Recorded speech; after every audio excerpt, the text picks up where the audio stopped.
So as I continue to think about how to consume an Amazon SQS queue inside of a Lucee CFML application, one of the things that I want to consider is request tracing. Now, most of the work that I do is actually inside of a Cold Fusion monolithic application, and inside of a monolith, a request tracing concept isn't a huge value add because all of the processing for the most part happens within the bounds of a single request. But when we add a queue in order to break up a workflow into distinct parts, having request tracing allows us to be able to evaluate logs across the entire lifecycle of a particular workflow. So to explore this idea, I have a super simple demo in which we're going to mock send an email using a queue. So we're going to push an email address onto a queue and then pull that message off of the queue and mock send the email. So let's just do an example here. We'll say sarah@example.com, and my logs are backed up, but here you can see what happened was we queued it up with a given request ID, then we pulled it off of the queue using the same request ID, and then we propagated that same request ID through our custom SMTP header inside of our email service in the second half of that workflow.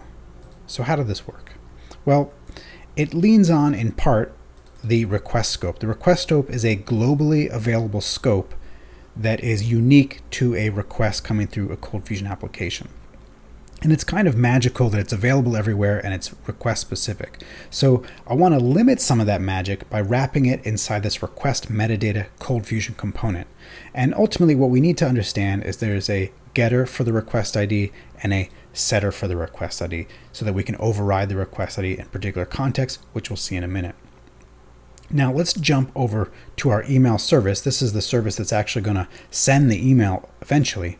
And what you can see is that by wrapping that request scope inside the request metadata Cold Fusion component, we allow for inversion of control techniques like dependency injection.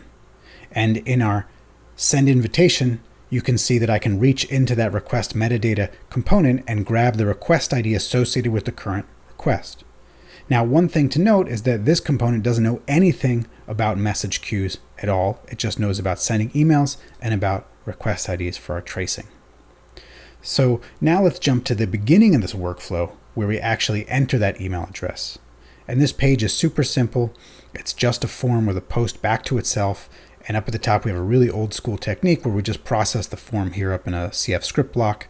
You can see if I have a to email, then I'm going to use this email queue service and I'm going to add a message.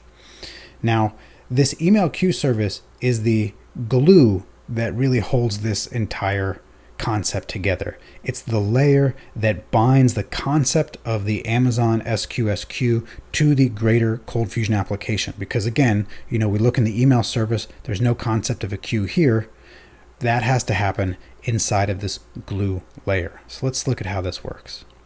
So if we look here, again, you can see that this request metadata, which is a magical, or it's an abstraction over a magical globally available request scope, we're injecting that as a dependency, and inside of our add message method, what you can see is that we're going to call the SQS client, and we're going to pass in the message as the first payload, and then there's a second argument, which are the message attributes that can be associated with a particular message. In this case, we're going to take the current request ID and associate that with the message as one of the attributes. Now, our background thread is going to be polling the SQS messages using a process messages method, which this is not even worth looking at, but let's just turn around and call process message, which is up here.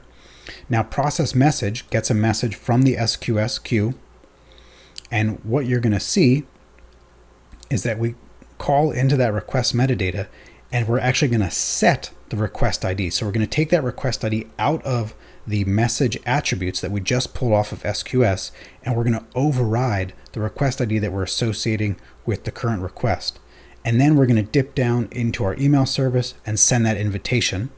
And that is, again, send invitation here, where we're now propagating that request ID as this, obviously mock SMTP custom header here with the request ID. So we're really pulling the request ID out of the initiating request.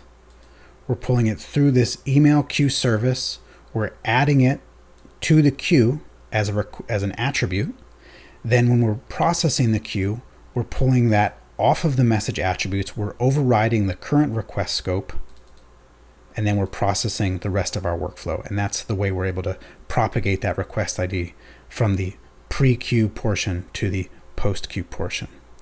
Now, it can get a little bit complicated because you can see here in our process new messages, we're actually pulling up to 3 messages off of the SQS at a single time. So this is looping and then calling this. So this is going to get called, again, up to 3 times within the bounds of a single request, which means that we're actually calling this line of code up to 3 times within the bounds of a single request, which means that we're changing the request.request ID property several times within the bounds of a single request. Now, that's not a problem per se if everything after that is a synchronous evaluation, because we'll process the contents of one message, then update the request ID again, then process the contents of the second message, then update the request ID again, and so on and so forth. It really only becomes a problem if you're doing something inside the message processing workflow that spawns an asynchronous thread, because once you enter an asynchronous thread, we can't guarantee that inside that thread body, the request ID will be known at the time that code is executed. And it's for this reason that people have suggested spinning up a Lambda function so that you have a unique function invocation per message and you don't have to worry about some of these conflicts. But again, I'm just trying to wrap my head around how I can integrate a message queue within my ColdFusion application. And, I'm sort of making it up as I go. And if anybody has any suggestions, please let me know. But this is what I got so far.